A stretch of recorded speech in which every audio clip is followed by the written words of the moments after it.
သူကမျက်လုံးမိတ်ပြီးတနတ်ကိုလက်နှစ်ဖက်နဲ့ဆွတ်ကင်လိုက်တယ်သူ့ကိုအဖွဲသားတွေကဝိုင်းရဲကြတယ်နီးပြကအချိန်တိုင်းဆက်ကိုနှိပ်လိုက်တော့သူက16စက္ကန့်အတွင်းအလုပ်ပြီးသွားတယ်အားလုံးကသူ့ကိုလက်ခုပ်တီးကြတယ်သူလုတ်ပြလိုက်ကကိုစနိုက်ပါအဖွဲ့ခေါင်းဆောင်ကသဘောကျပြီးအဖွဲ့ထဲခေါ်လိုက်တယ်လက်နက်တွေထုတ်ပြီးတဲ့အခါသူ့အဖွဲ့သားတွေကစနိုက်ပါရိုင်ဖီအကောင်းစားတွေရကြပြီးမိသူကတော့ဟောင်းနွဲနေလဲတနတ်အိုကြီးတလက်ဖက်ရတယ်သူကမကျေနပ်လို့တိုင်ကြတော့လဲပြက်ပြက်သားသားပြန်ပြောခံလိုက်ရတယ်သူ့အဖွဲ့သားတွေကလည်းအဲ့ဒီတနတ်အိုကြီးကိုလောင်ပြောင်ကြတယ်ဘာမှမတတ်နိုင်တော့တဲ့အဆုံးသူကလာမဲ့လေ့ကျင့်ရေးကိုပို့ပြီးအာယုံဆိုင်လိုက်တော့တယ်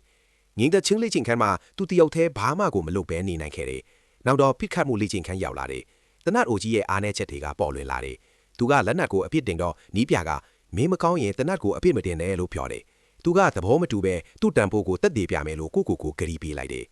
ညာဘက်ဖိတ်ခတ်မှုလေ့ကျင့်ခန်းမှာတော့တခြားသူတွေအကုန်ပြီးလို့ပြန်သွားကြပြီမယ်သူကပြစ်မှတ်ကိုတိတ်စိတ်စိုက်ကြည့်ရင်ကြံနေခဲ့တယ်မီးထွန်းထားတာမရှိဘဲနဲ့တောင်သူကအပြစ်မှတ်ကိုတိတိကျကျထိမှန်အောင်ပြစ်နိုင်ခဲ့တယ်အဲ့ဒီတနတ်အိုကြီးနဲ့တောင်သူကအပြစ်မှတ်ကိုအပြည့်အဝထိမှန်အောင်ပြစ်နိုင်ခဲ့တာပဲ